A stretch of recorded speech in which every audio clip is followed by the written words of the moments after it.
Hello, everyone. Welcome to our participants from Israel, from Canada. Bruchim habaim, bruchot habaot. This is our webinar series, Partners in Jewish Peoplehood. On the occasion of Diaspora Israel Day, we are celebrating the partnership of Temple Emanu-El in Toronto and Kehillat Bavat Ayin in Rosh, HaAyin, Israel. And we are celebrating the partnership of the Canadian Reform Movement and the Israeli Reform Movement. Just a little Zoom procedure to avoid background noise. Our producer, David Gershon, is going to mute everyone except the speakers. There will, however, be 2 points during the program where we'll be asking for your thoughts and we'll be unmuting everyone.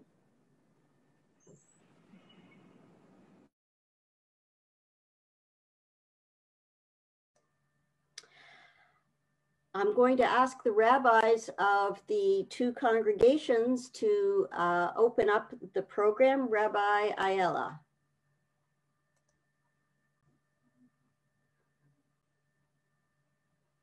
I'm not sure if she's here. She's not here.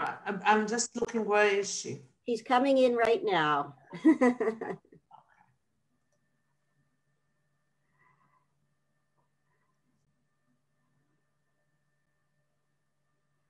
All right, well, why don't we go first then to Rabbi Landsberg? Of course. Thanks, Lee. So it is a pleasure to introduce Lee to so many people who know her for already all the amazing work, Lee, that you are doing. So I'll start with what people may not know about you. You, Lee Weisser, is a professional certified coach who holds a master's in adult education from the University of Toronto, working as a career coach. And she lives with her husband, Steve. Her daughter, Julia, lives in Montreal. She's been a active, involved, proud, wonderful member of Emanu-El, in which she has served in leading us in so many ways, but with 2 main focus, I would say. 1, Lee works to make this world better. She has been co-chair of the Social Action Committee for the past 8 years. And in addition, she's working to strengthen always our ties with Israel. Started long before her time at Emanu-El, even though she was raised here, so her time at Emanu-El goes back a long ways. Studied at Hebrew University in Jerusalem in her youth. She's participated more recently in the Butel Leadership Seminar in Israel in 2017 and keeps going back. The Reform Movement, the IMPJ Biennial, she participated in 2018, the WZO Vada Pol in 2019, the World Zionist Congress in 2020. Lee has been a member of ARZA Canada since 2015. She's worked closely with the president, and it doesn't surprise me that in such a short window of time, Lee has become the president of ARZA Canada, because everything she touches, she makes better. And so it is a delight as the rabbi of Lee's home congregation to introduce her to everyone else joining us today. Thank you very much, Rabbi. And Rabbi Miron.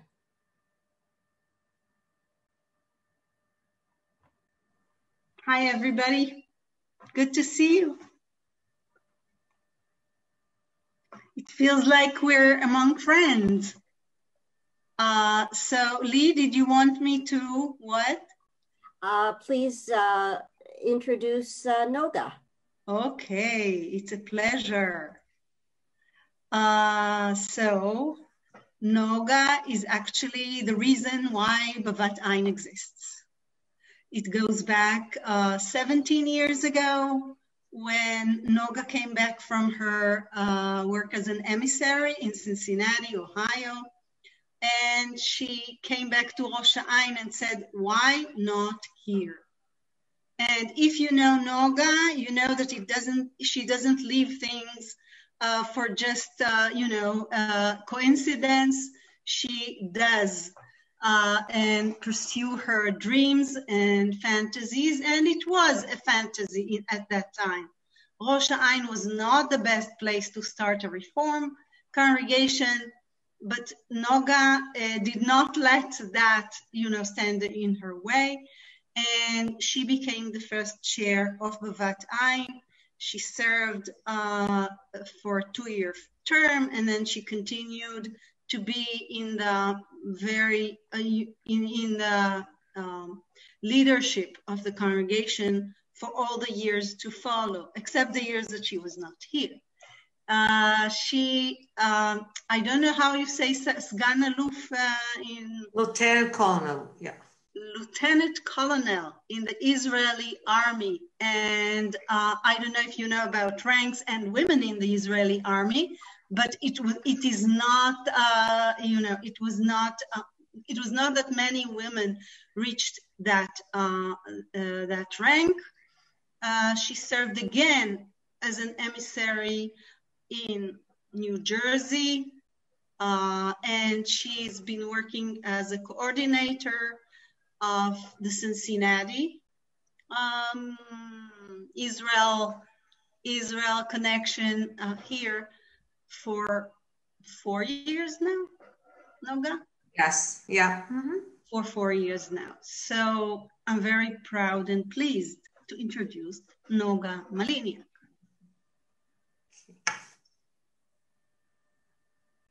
Okay, so first of all, thank you, Lee, for initiating this evening.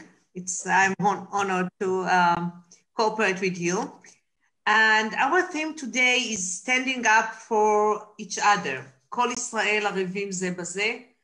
What does it mean today for Israeli and diaspora Jews? So in order to understand what does it mean today, we need to go a little bit back. I'll try to share something with you. Let's see if I can do it.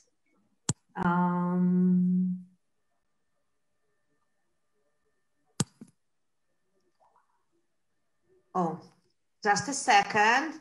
I practiced it. It went well. Now I need to do it again. Okay. And Smadar, I saw you are here. It will be very familiar to you. Okay, so I wanted to give 3 examples. First of all, to give you a quote from Abba Kovner. Abba Kovner was a great Zionist poet and writer and philosopher and thinker, and he was one of the leaders of Ghetto Vilna uprising. And after the war, he made Aliyah. He ran away, he became a partisan in Russia, and then he made Aliyah and joined the kibbutz where my father was born and I was born. So I have this connection with him. And he said the following: this is a Jewish man. The most unique aspect of Judaism, to be one of the minyan, to know that the 9 need the 10th and the 1 needs the 9. So it's a good opening for our session that we all need one another. And it doesn't matter, men, women, in Israel, in Canada, in Australia, in Russia, wherever in the world. So I wanted to give you 2 examples of Israel diaspora connections. One of them is why we celebrated last week on the 7th day of the month of Cheshvan, the Israel Diaspora Day. So the story is the following. It says on the third day of the month of Cheshvan, just a second, prayers for the rain are to be said. I mean, on the Shmini Atzeret, the last day after Sukkot, we mention the rain, but we start praying or asking for the rain just on the 7th day of the month of Cheshvan, which was last Sunday. So according to Rabban Gamliel, why do we do it? The prayers begin on the 7th day of the month, namely 15 days after the festival of Sukkot ends, so that the last Israelites may have reached the river Euphrates, Ne'ara Prat, to the ones who talk Hebrew, meaning to be attentive to the needs of the pilgrims that come from Babylon to Jerusalem on the festival of Sukkot. And if we pray for rain right after Sukkot, the rain will catch them on the way back home. So we need to be attentive to their needs to get back home safely. So we wait 15 days until the last pilgrim is getting home to Babylon, And this is when we start praying and asking for the rain to start to pour down. So we thought Smadar will tell you more about it. That's why this day was named Israel Diaspora Day, because I think it symbolizes the way we need to be attentive to each other. But we also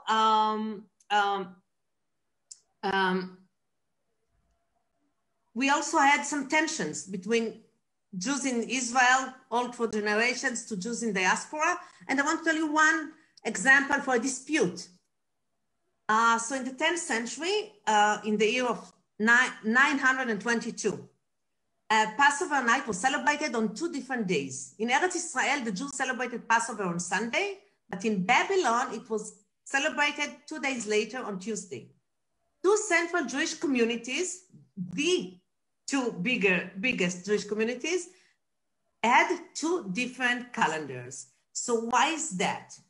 And the two different calendars didn't refer only to this one festival of Passover, but it went on for several years. And it was a dispute between Rabbi Seadia Gaon in Babylon, which was a great rabbi, well-known in Jewish tradition, and Rabbi Aaron ben Meir, that was the chief rabbi of Tiberias, but of Israel. He's less known, but he was then in the 10th century, this rabbi. And there was a correspondence between the two, Rabbi ben Meir in Tiberias and Rabbi Seadia Gaon in Babylon, about how do you define what is the first day of the month? When is the birth of the moon? We said Molad HaYareach in Hebrew. When is the actually, how do you choose what sign of the moon to say this is the first day of the month? And they didn't agree with each other, which means if you don't agree on the day that the moon is born, you don't agree on the first day of the month, of the Hebrew month, so you have 2 different Jewish calendars. And that's how it went for several years. But actually, it was a dispute about authority. Who is having the last word? Who says the last word? In Eretz Israel, where it's supposed to be, where the moon is here start, that's the sign for the Jews in worldwide, or there might be other people in diaspora that have other conceptions. And you might think that Rabbi ben Meir in Tiberias set the tone, but no, after several years, the whole Jewish people in Israel, in the diaspora, accepted Rabbi Seadia Gaon ruling, and that's the ruling until today. So it's an example of dispute that ended when, the big sage from the diaspora had the last word.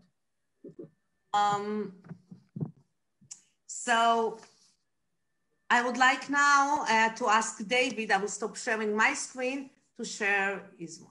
Just a second. Okay.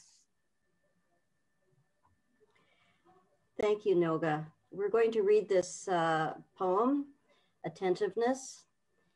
It is hard for 2 seashells to share a real conversation. Each inclines its ear to its own sea. Only the pearl diver or the antique dealer can say for certain the same sea. And I'll read it in Hebrew, thank you, Lee. קשה לשתי קונכיות לשוחח שיחה של ממש. כל אחת מטה אוזן לים שלה. רק שולח פנינים או סוחר העתיקות יכול לקבוע בלי חשש אותו ים. So what does it mean to really listen to the other? Noga gave us some examples from our history of times when we have not agreed and had to find a way to either compromise or accommodate the other. David, I'm going to ask you to unmute everyone, and I'm going to open it up to our participants.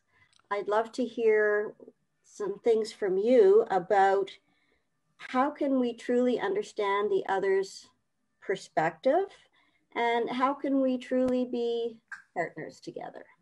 So everyone's free to unmute themselves at will.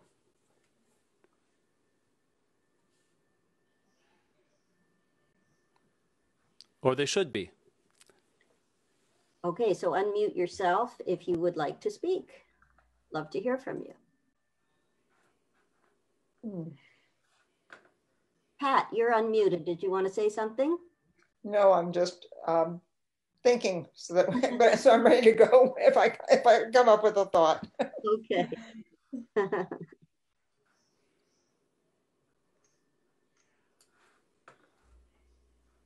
So one thing that comes to my mind is approaching it from a place of curiosity.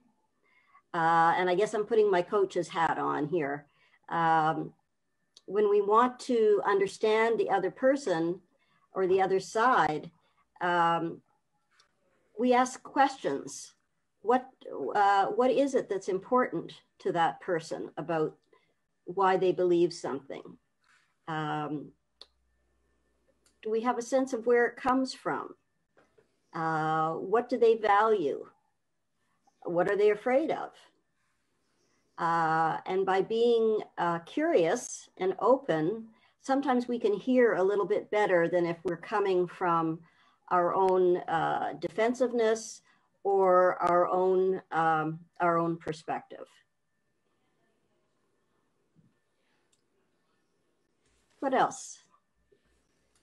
I wanted to add to that, maybe it's a continuation of what you said, Lee, that in order to listen to somebody else, we need to put ourselves aside for some time. I mean, not to put ourselves in the center, to be humble in a way, maybe not to be, not to see everything through our lens and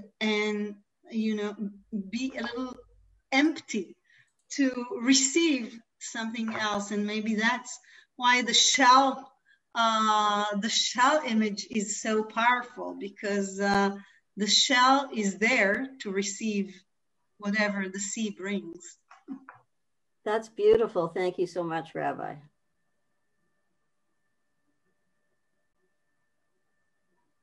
Okay, so I can, if nobody wants to respond, I can give some examples that probably many of you are familiar with from our local connection between Temple Emanu-El in Toronto and the congregation Bavat Ayin here. Some examples to how we have built our connections and our relationship. It didn't start like this. It was an ongoing process, and I think it's still ongoing. For example, Temple Emanu-El, one of your congregants, but the whole congregation, donated a Torah scroll to Bavat Ayin.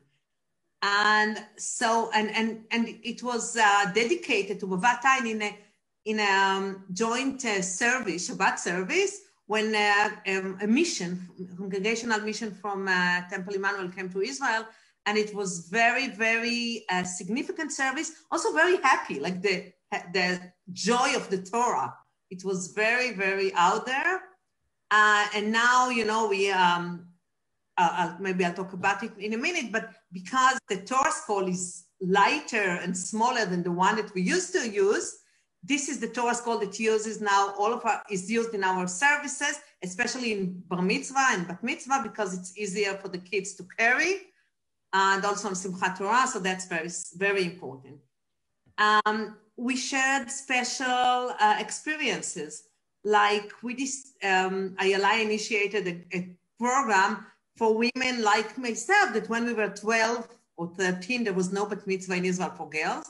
And we prepared together, we studied together in order to have Aliyah Torah. We did it right after, like in the recess we had between the first lockdown to the second wave, and part of the work that we did there, and we studied, the how to read the Torah and everything.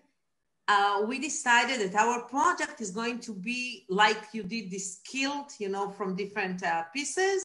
We are going to sew together from different pieces the new cover for the Torah scroll that was donated, that was given to us from Toronto. And actually the Torah cover today is, we finished it. It's 7 pieces.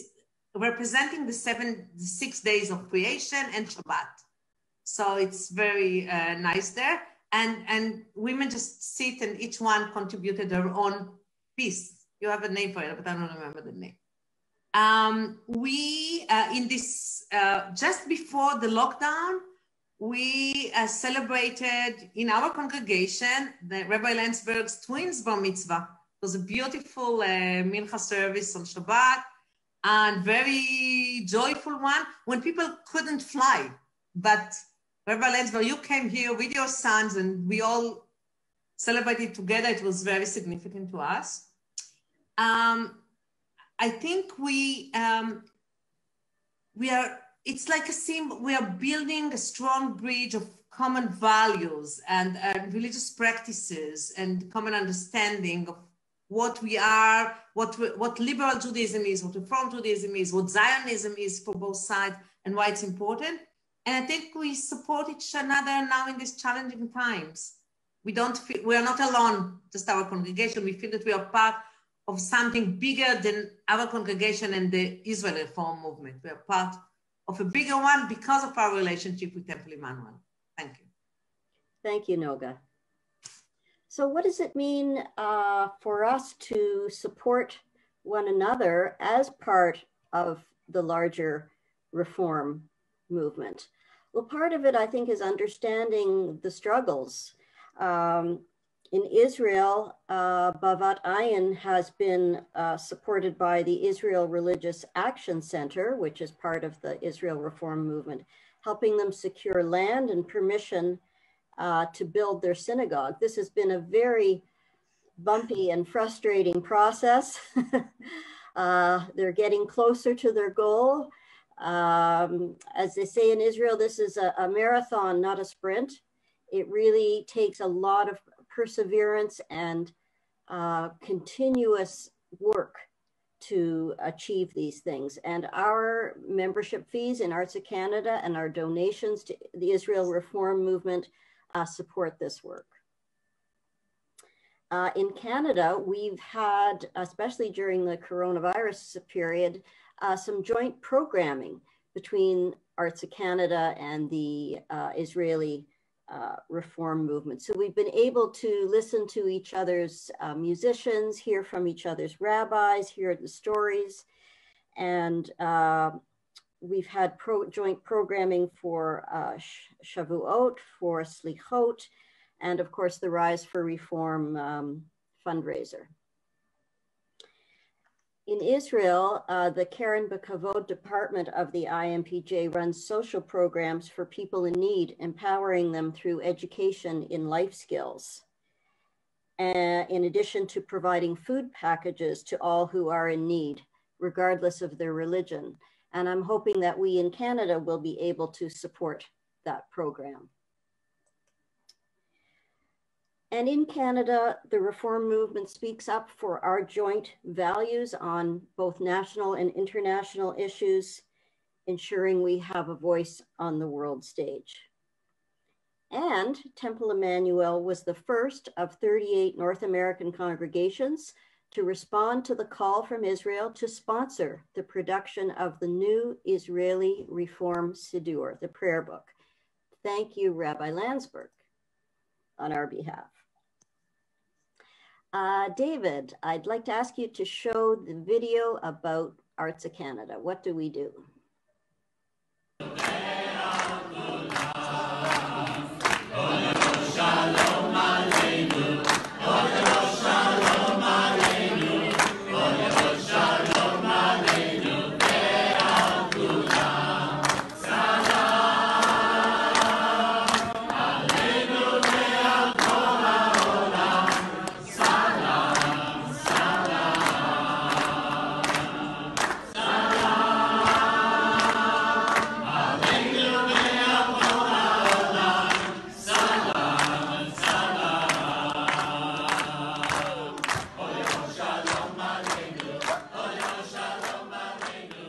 You are watching one of the most special events at the North American Reform Biennial, our ARZA Canada meet and greet reception for Israeli and Canadian delegates. I'm sure you can feel the ruach, the spirit, and the strong bonds between our two Reformed communities in Israel and Canada. Shalom Chaverim. Hello, dear friends.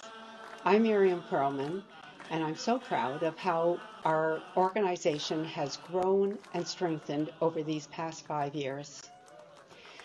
You know, people often ask me, what does ARZA Canada do? And I like to say we work on both sides of the ocean. In Canada, we work with the Reform Jewish community and our 25 congregations to strengthen and deepen Israel engagement. In Israel, we work with our Israeli colleagues to promote, support, and help grow the Israel Reform movement. ARZA Canada is the Zionist voice and advocacy arm for the Canadian Reform movement. We are highly respected among the many Zionist and progressive organizations. And in fact, I'm very proud to tell you that through our hard work and increased membership, ARZA Canada has emerged as the strongest organization in the Canadian Zionist Federation, winning the largest number of mandates for this Congress. So what do? We keep in touch with our membership through social media, newsletters, email blasts, and more. We work directly with our Canadian Reform congregations to support Israeli programs and special events. We sponsor Israeli Reform clergy and leaders to travel across Canada, and yes, even during our very cold winters, to visit congregations, to teach, and to build partnerships. In order to engage our youth and young adults, ARZA Canada offers scholarships to study and reform programs in Israel. We also contribute to Israeli programs at Camp George, the one Reform summer camp in Canada. And with regard to Israel, in normal times, we travel to Israel for organized events, conventions and conferences, congregational missions, visiting Israeli Reform communities, deepening our partnerships, and building meaningful relationships. In normal times, ARZA Canada sends a minimum of 18% of our revenue to IMPJ. So in this COVID time, we had to become creative. We did something innovative and unique. We raised almost $100,000 for IMPJ through a virtual Rise for Reform fundraiser with inspiring musical programs and stories from both Israeli and Canadian clergy, staff, and lay leaders. It was a call to action for Canadian Reform Jews. It was an exciting, inspiring, bonding, and successful fundraising event.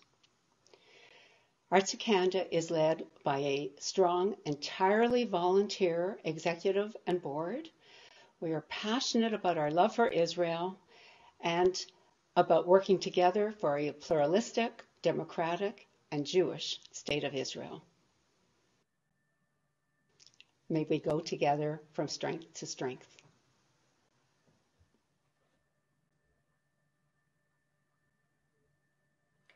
Thank you, David. Miriam was talking about the World Zionist Congress, which happens every 5 years and was just concluded recently, virtually for the first time. The World Zionist Organization comprises several agencies that were established long before the State of Israel even existed. And today, they serve as the parliament of the Jewish people, unlike the Knesset, which is the parliament of the State of Israel. Zionism has always been a project of Jews from around the world, not just Israel. And every 5 years, the World Zionist Congress is held to elect individuals to major positions of influence within these national institutions and to vote on motions relevant to the work of the World Zionist Organization, or WZO. Because the WZO represents Jews from around the world, it's important that it reflect the diversity of these Jews. That means balancing the needs of left and right, religious and secular, and any other Jewish voices that claim Zionism as their purpose. At the recent Congress, Reform Jews from Israel and around the world worked with their allies to successfully block a proposed ultra-Orthodox right-wing dominance in the positions of power.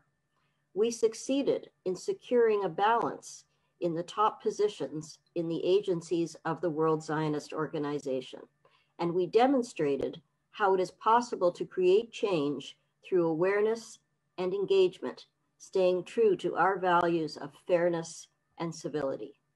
I want to thank the members of the ARZA Canada delegation for working hard to represent these values at the Congress. As progressive Jews, we commit ourselves to promote democracy and justice in Israel and around the world. Noga. Yes, so thank you, Lee. And next year we will see a video that you are the president and giving us this speech. I hope so. Good luck in your new position. Thank you. I'm sure it will do good to ARZA Canada and to Israel and to the Jewish world, to the Jewish people.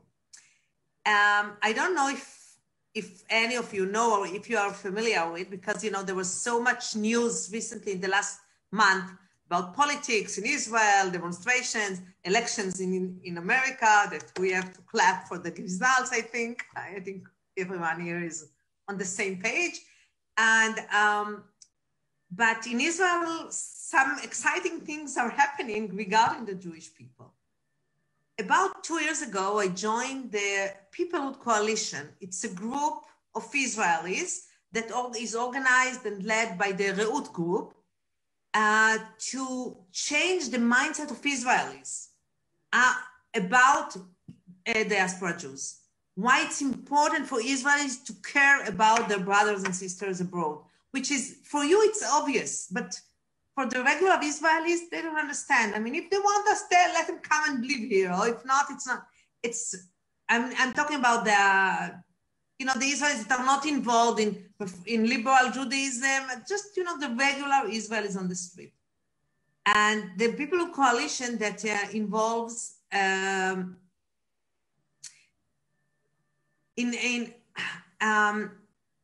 so the Peoplehood Coalition puts a goal for everyone to, for us. We represent the whole spectrum of Israelis, Orthodox, non-Orthodox, left, right, whatever you say, like, you know, everyone, that we are going to push people to understand what peoplehood is. I think Miriam Pelson, you know, in this video, your predecessor, the wonderful Miriam, she just said it very beautifully. What is your commitment to the Jewish people, to Reform Jews in Canada and in Israel? But I don't think most of the Israelis are aware of such efforts like you led, like the campaign that Miriam Pelman just spoke about, which was so significant. But most of the Israelis, they are busy with their day-to-day life, with the headlines in the news, but not with the essence of things. So thank you, ARZA Canada, Miriam, of course, and now Lee. But so why I'm this opening, because a new bill was submitted to the Knesset now, and the ministers committee that approved bills that presented by the government already approved it. So it's now in the pipeline of the process. And this new bill is about mandatory consultation with diaspora Jews over Israeli issues that impact Jews outside Israel. It's one of the products of the Peoplehood Coalition of the Reut group. Tehila Friedman, a new member of the Knesset from Kehillat party, from the Blue and White Party, she was a member of the coalition. And we are saying, as Israelis, we are saying to our politicians, when you discuss and decide about matters that are not only relevant for Israeli Jews or for Israeli citizens, that might have an impact on world Jews, you need to consult with them. We need to have this manganon, this vehicle, this procedure that we can hear what diaspora Jews has to say. It's like when there was a discussion about the Kotel, the Western Wall. It's every discussion about conversion and about the law of return. I mean, it's about when the government or the finance, the Ministry for Diaspora Affairs deals with the finance, the Ministry of Treasury, Finance, how to fund birthright trips, how to fund, long-term programs in Israel, in Masa, how you support people from abroad that come to Israel, Jews that come to Israel, how to shorten the procedures to get work permits for Jews worldwide that come to Israel. All these things, you cannot decide it just because the Minister for Interior Affairs decided that it takes 6 weeks to get a work permit. Because it's not just about us, it concerns Jews worldwide. So that was the idea. And now we are very, very happy to say that this bill is in the pipeline. It was presented by the Minister for Diaspora Affairs, Omri Yankelevich, which is the first Haredi, ultra-Orthodox woman in the Knesset and in the government. She's very unique phenomena. And by, I said, Tehila Friedman. So let's hope that it will go back and be approved. And if David, you can just show the link if somebody wants to read more about it. This is the explanation. What is this bill about? And why is it we think that we need to find this mechanism to consult with diaspora Jews about things that concern them when the Israeli parliament and the Israeli government makes decisions as the Jewish state, but they're looking and what they're interested in is only the Israeli Jews. Thank you. Thank you, Noga. I think that's a really important development. Lee, could I just say something? Sure. Noga, thank you for that. But I think what's happening here with Noga and Lee, and I see Mira here, that the ARZA Canada, the Israel-Canadian connection, Reform connection, is going deeper, so that we're not just dealing with Gilad Kariv and the top leaders, but we're starting to know each other as people in each of our communities, and that will really strengthen our bonds. So just Yasher Koach to Noah for this partnership, and to Lee and to Mira for being here, who of course has a partnership with Temple Sinai, but we've become friends. And that's what, the more deep we go, we will be friends and we will work together, understanding each other and caring for each other in a different way. So just wanted to comment how important it is, this going deeper into our communities and not just through our top leadership. Thank you, Miriam. And this is how I feel. As an Israeli Reform Jew, I feel that you, Miriam, Lee, all the people on this call, that you are my personal friends. This is how I see it. I care about you and you care about me, and it's a by way. It's not just one direction. That's right. And it's not just the top leaders anymore. It's we the people. Thank you for that. Yeah. Thank you, Miriam. Before the Congress, we had some wonderful programming developed by ARZENU, which is the umbrella organization of Reform Zionists around the world. And one of the interesting presentations was by several new members of the Knesset, people who've been recently elected, want to make an impact. And one of these was Michal Kotler-Wunsch, who is the daughter of Erwin Kotler, former Canadian Justice Minister and Attorney General. And Michal is now a citizen of Israel.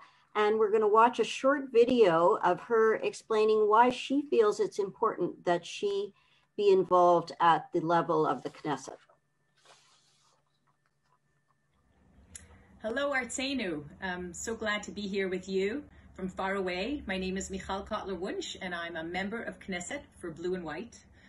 What brought me to Knesset is really my work as a lawyer in international law, in terms of Israel's standing in the international arena, in terms of human rights, and using the language of human rights for the state of Israel to rise from the docket of the accused in many situations where we should not be on it in the first place. And I would say my multiple identities, having grown up in Canada and raised children there, moving to Israel and understanding the imperative for diversity of voices around the decision-making table in critical junctions, the importance of the diaspora and Israel relations, and the paradigm shift that's necessary in our relationship as well. I see the tremendous challenges of the coronavirus as an opportunity as well, as an opportunity to engage with our sisters and brothers in diaspora, as an opportunity to shine a light on all the things that need to be in a long process, but that we should begin in terms of mending and fixing and leading a reconciliation process internally in the state of Israel with world Jewry. And I see it as a tremendous opportunity and responsibility to serve in the Knesset in that capacity, with hope that I identify, that I'm able to act upon all of those opportunities alongside the challenges. I wish you all a great conference. Thank you, David. Yeah, she's really amazing, Michal. And I think when she talked about the paradigm shift, it's just what Miriam Perlman just said about the connection between people. And this is when Lee approached me and asked, and suggested to have this session. This is part of what we all see as the need to this paradigm shift. Now, as part of the ARZENU, by the way, ARZENU, do you want to say what ARZENU, what's the difference between ARZA Canada or ARZA USA and ARZENU? Because I don't know if everyone knows. Lee. Okay, so ARZENU is the collection of Reform Zionist organizations around the world. So there are representatives from Canada, ARZA Canada, from the US, ARZA, from ARZA Australia, from France, from Brazil, from Spain, I think, Germany, England, many, many countries. I think there's 16 or 17 constituent countries. And so we meet together before the Congress as a faction, because we're going to vote together as a group, as a bloc during the Congress. And we use those sessions to learn from each other as well. And I find it amazing, really, that in each continent, in so many countries, when there are reform congregations, that the reform